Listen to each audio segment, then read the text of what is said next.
One of the listeners wrote, as an only child, I constantly feel guilty about my parents aging alone.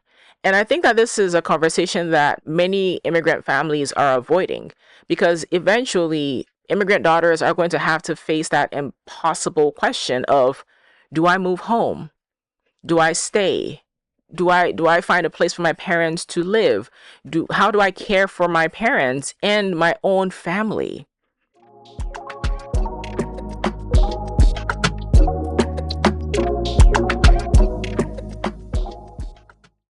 Welcome back.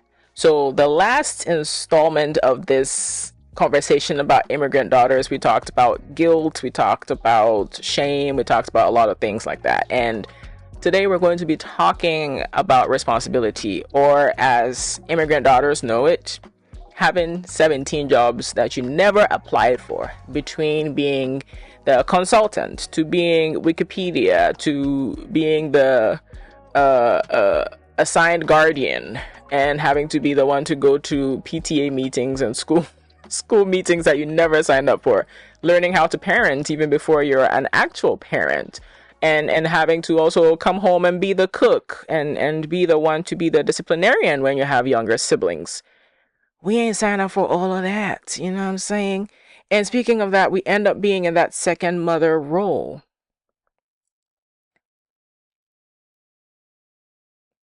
Yeah, the second mom. Because as a daughter, it's like, oh, this is what you're here for. One listener wrote, why am I responsible for cooking, cleaning, finances, and everything else while the sons watch TV? Now, let's be honest about this. Many immigrant daughters become unpaid assistant parents. You're not just a daughter. You are a translator. You are a babysitter. Because, who's going to watch the kids? You're a therapist because your mom is going to come talk to you about all of the different ways in which your dad has made her angry. You are a secretary because, make sure that you put this thing on the calendar, or make sure that you do this and that. And you're also the chauffeur. Yeah, you're chauffeuring your younger siblings to different games, different events. You're also the cultural liaison for the family. And somehow people will still ask you, why are you so stressed? Because I'm wearing 50 million hats and nobody's asking me, hey, are you okay? And then there is a part where this podcast has been based on being the cultural bridge. Now, one listener wrote, we are expected to be translators, caretakers, and bridges between cultures. And this one hit me so much because immigrant daughters often become interpreters before we're old enough to understand what we're actually interpreting. And when I say interpretation, I'm not just talking about language. Many of us are helping our parents navigate systems while we are still learning them ourselves. For people like me, our parents are getting older, and we're having to navigate what Social Security looks like. And one of the things that I always find funny about trying to navigate the Social Security system is the fact that every time I have some questions about that, one, I haven't gotten to that stage, so I don't even know. I don't know about SSI. I don't know about all of these different systems that exist here in America. I'm trying to navigate it myself, and I thought that I had enough time, so I didn't pay attention when some of these things were being talked about in the past when I was, employed, and employers will be talking about different benefits. I was like, I have time. I have at least 40, 50 years before I have to think about this. And now I'm being forced to think about it because my parents are reaching that age and they keep asking me all these questions, and I'm just staring at them like, I don't know. I don't know about the Medicare system. I don't know about these credits. I don't know about all of these things. And let's be honest, it's a very, very heavy, heavy, heavy role. And many of us are having to carry that role without any support. Because who do we even go to? Some of us don't know where to go to even get the support or get the resources, or who we can ask. Now, I did find out that there's different insurance brokers who can help answer some of the questions about Medicare, if you're in the U.S., and Medicare Part D, and all the different. There's so many different things. And so we're navigating that. We're having to be translators for the educational system, depending on when we moved to the US, I didn't do my K through 12 here in the US. I did my K through 12 in America. Sorry, in America, in Ghana. And there's things that I didn't know about, right? There's these different systems and different resources. And I was lucky because I worked as a military and family life counselor in schools. So I worked with military kids who were in civilian schools in our area. And so that's how I learned a lot about different things when it came to school, the different systems that exist, IEPs, if kids needed occupational therapy, if they needed speech therapy, truancy laws, like all of those different things. But imagine if I didn't have that experience, I wouldn't know anything about that. And then there's people who have younger siblings, and you have to figure out, well, what do we do at parent teacher conferences, including that calendar on your calendar too, and trying to also understand the medical system. Which doctors do you go to? So we're helping our parents navigate like specialists and all that, and we don't even know some of these things, right? It's not easy. And speaking of that, let's talk about like aging parents, having to deal with an aging parent or any aging parents as an immigrant daughter. One of the listeners wrote, as an only child, I constantly feel guilty about my parents aging alone. And I think that this is a conversation that many immigrant families are avoiding, because eventually immigrant daughters are going to have to face that impossible question of, do I move home? Do I stay? Do I find a place for my parents to live? How do I care for my parents and my own family? Right? Because you have kids, you're prioritizing your kids, but you also see your parents, and you have this obligation also to your parents, and you have this love for your parents, and you want to make sure that your parents are okay.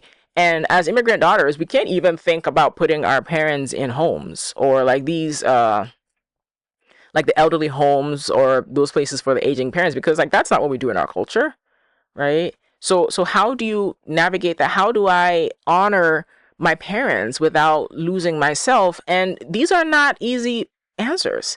And if you're an only child, you don't even have any siblings to bounce these ideas off of, right? You might not have anyone to talk to about, hey, my parents are getting to retirement, or my parents are in retirement. I don't know whether to encourage them to go back home or whether to have them stay in whatever country you all are living in. So for example, like in my case, in the US, right? What does that look like to continue to support your parents and also save for your own retirement too? Because that is something that we were raised to do. We were raised to take care of our parents. We were raised to honor our parents and make sure that they're okay. And at the same time, we also have kids. So do I put money into my kids' savings accounts, or do I put it into an account for my parents? Right? These are some of the conversations that we're not having.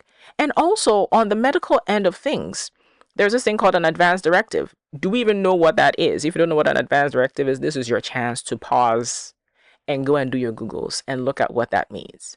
End of care. Do we want, do we want to keep our parents on life support? Do we want to pull the plug as soon as we have the news? Like, what are we doing? And let's be honest, a lot of our elders are afraid to have this conversation. So even when we are thinking about it, even when we're thinking about the will, and we're thinking about, their last wishes and all those things, and we go to them with that in itself becomes a bone of contention, because the question becomes, oh, why? Are you trying to push me out? Are you wishing me dead? No, I want to know what you want us to do when you're no longer here, because we're not immortal. We're not. At some point, we're going to go. The good Lord is going to say, aha, good and faithful servant, it's time for you to come home. And then we don't know what to do. Do you want to be cremated? Do you want to be buried? Do you want to be buried here, or do you want to be sent back to your home country? Right? These are all things that we need answers to. And I think that those questions also have our elders maybe considering their own mortality too, and that the fact that it's closer than they think.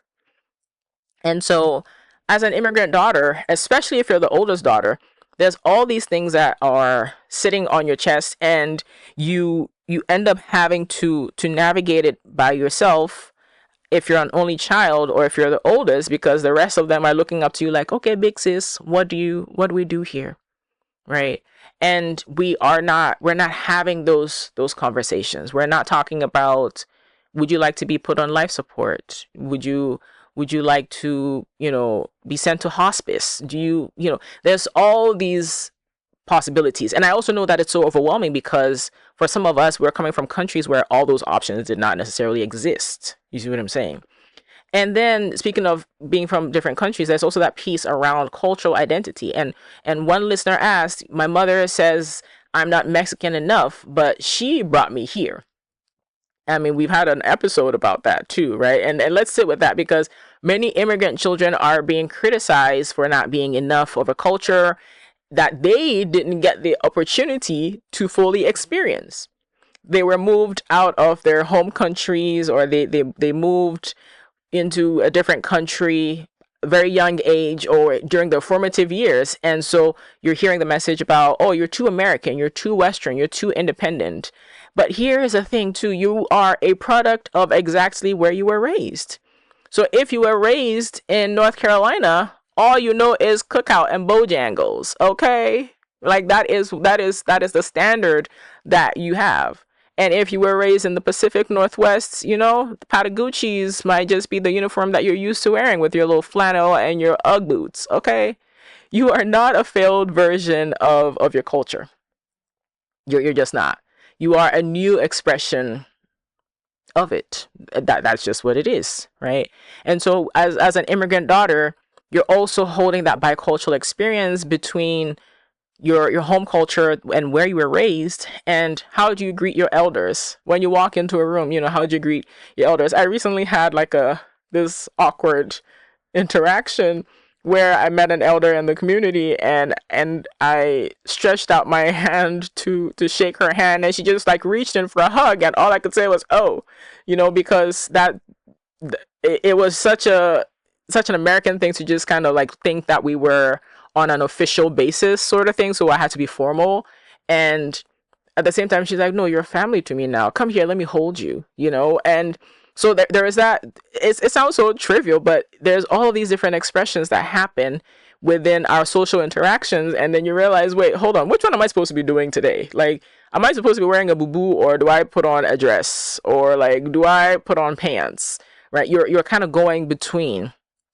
And at the same time, I know I've been talking about a lot of like not so awesome things, but the reality is that it's not all a struggle, right? When I asked people what they loved about their culture, here's also what they said. They said they love the humor, they love the community, they love the spirituality, they love the food, because listen, plantain and jollof rice is always going to be lit, okay? They love the identity, the sense of belonging as well. And honestly, that sounds so, so, so beautiful, because I think about the community that we have. I think about the things that we're all able to connect over. I think about being able to, for example, wear like my dresses from home and still feel connected to my culture and in one way or another. And it's so beautiful. It's one of the things that I hold on to. I mean, fashion is one of the ways in which I will always express myself, and being able to wear clothes from home is one of the things that I've always cherished. Now, in the past, it wasn't this. It wasn't that.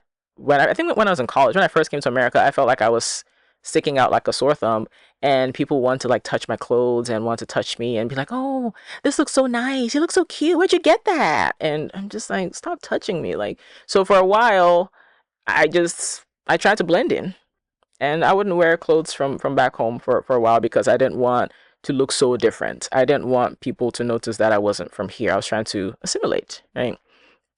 And at the end of the day, immigrant daughters, we're not trying to abandon our culture. We're trying to keep, the best parts of it. And I think it also takes a certain level of confidence to be able to show up authentically and show up as who you are as a person, and holding on to your culture. And I've always looked at some of my personal pieces as conversation starters, because if I have my jinyame earrings on, I'm going to meet somebody in public and like, oh, I really like your earrings. And it's a way for me to explain, well, this is an Adinkra symbol. and it means accept God. And we get to have conversations about that. And so it's not all awful, right? I don't want us to just think about all these negative things. I think about how, like, even as immigrant daughters, we are such caretakers. And one of the ways in which I personally show love is through food. And whenever we have our end of year party, or we have any kind of gathering at my practice, 253 Therapy and Consult, shout out to us.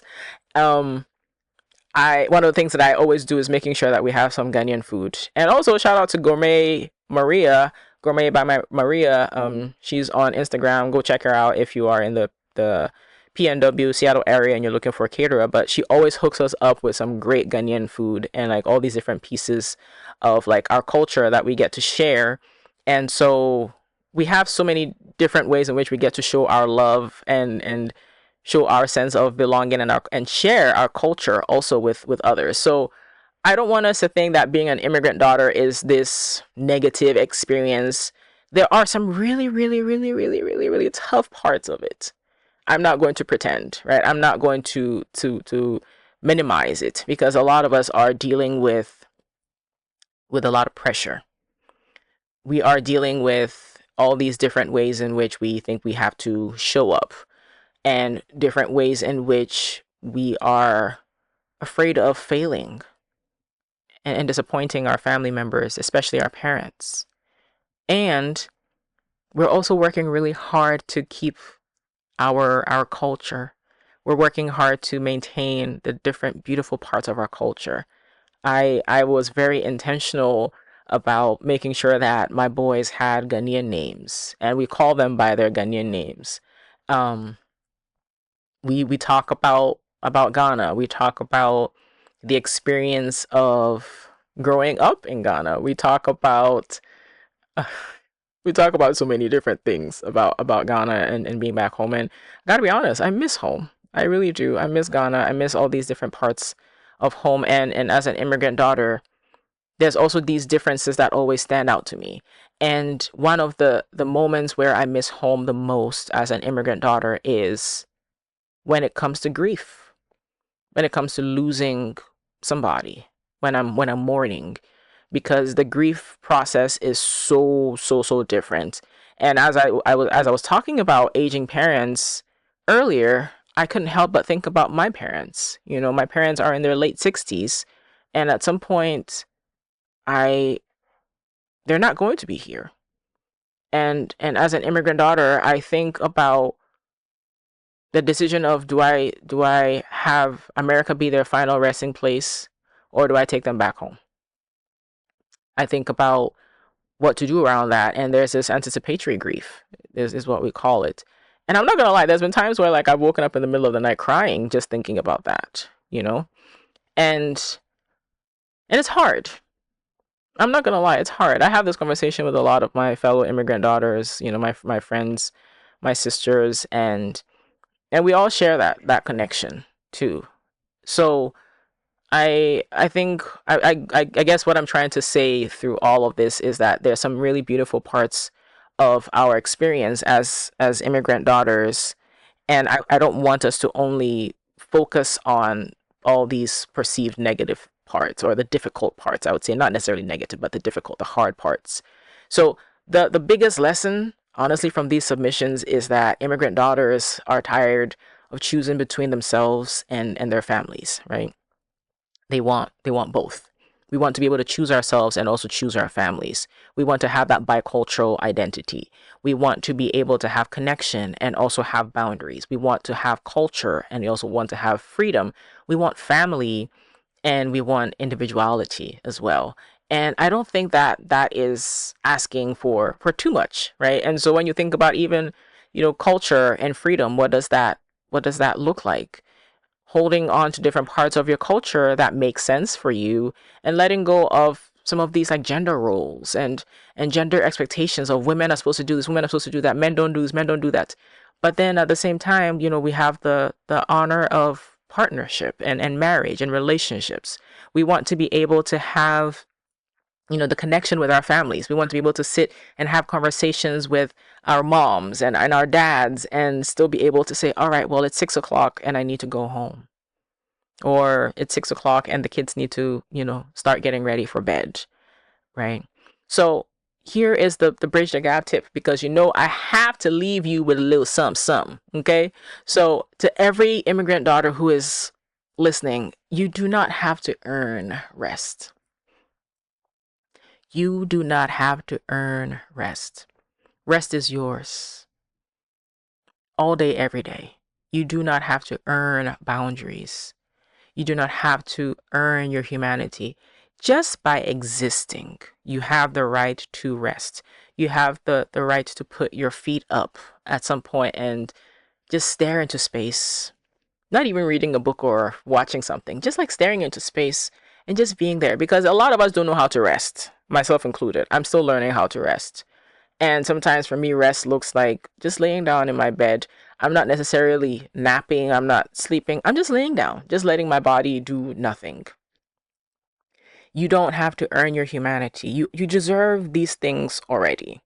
Just by being you, sis. Just by existing, you get to show up in the ways that you want to show up. You get to turn things down also. If you don't want to do the big Thanksgiving gathering, you get to do that. If you don't want to cook for Christmas, it's not a must. Maybe this is the year that you do some catering. Maybe this is the time that you have cleaners come to the house to do the cleaning. Maybe this is the year where you send your laundry to a laundry service. Maybe this is the year that you decide to cut the financial support into two and put half of that money for yourself into a savings account, or buying a CD, or getting some investments, getting in on the stock market, buying some crypto for yourself. I don't know, whatever it is that you need to do.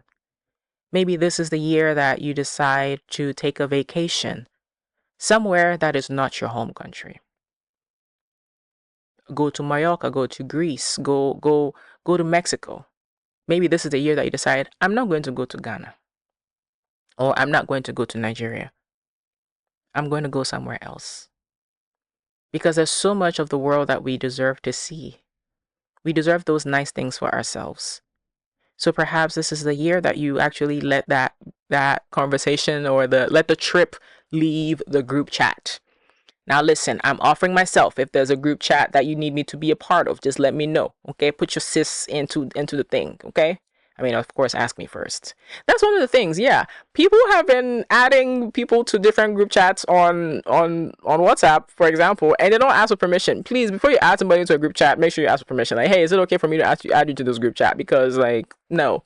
But at the same time, the vacation needs to leave the group chat. So if you have a little vacation that you're trying to plan, listen, my passport stays ready to go. You know what I'm saying? So that, like, let your girl know. Okay, we trying to be outside. So if this episode resonated with you, please, I'm begging you to send it to another immigrant daughter. Trust me, she is carrying more than she is talking about, because many of us, I won't stop saying this, many of us have learned to suffer in silence, and we want to portray this, oh, I'm fine, I'm good, I'm, curated version of ourselves. And sometimes when people say, oh, well, I didn't want to bother you, I will always say, like, do we really have a friendship? Do we really have a relationship if you haven't inconvenienced me or bothered me in one way, shape, or form?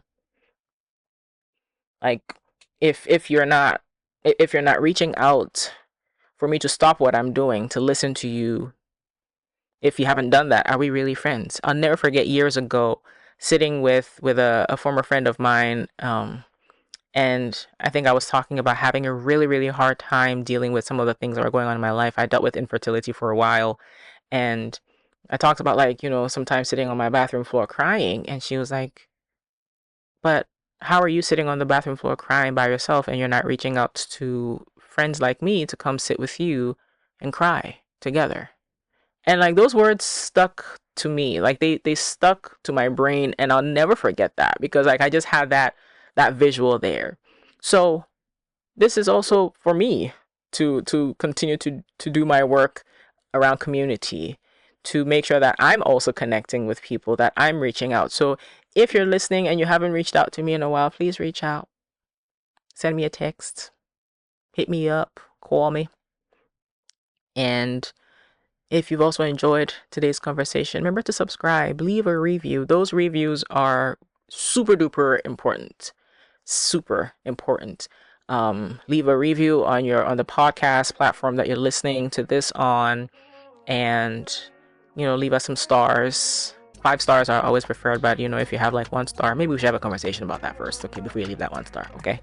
So I hope that this was helpful, and I hope that you come back and join me next time as we continue to bridge the gap between immigrant parents and their immigrant daughters and their children, because healing doesn't happen alone, and neither does culture. So until next time, keep talking, keep listening, and keep building the bridge.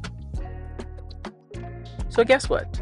We are opening up some slots for a sponsorship. If you've been watching or listening to this podcast and you've been enjoying it as much as we have been enjoying recording it, I would love to invite you to consider sponsoring us.